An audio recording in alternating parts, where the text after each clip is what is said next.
Dediler bugün senin toyundur, yüreğim ağradı.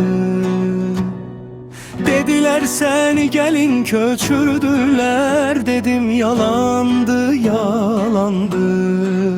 Dedim gelip o kızı özüm kaçırdı can, bilendi bilendi.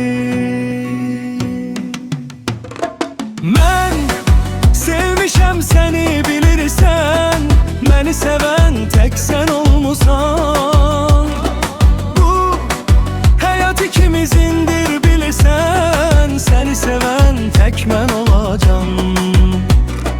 Sen beni sevirsen bilirem, ben de seni sevirem bilirsen.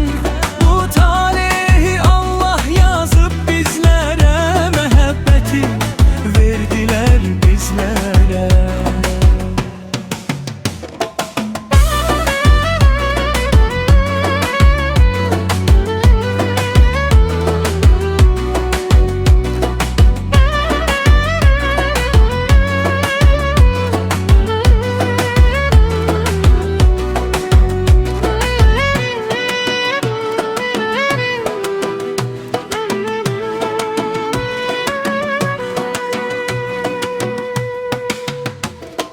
Dediler bugün senin toyundur, yüreğim ağradı.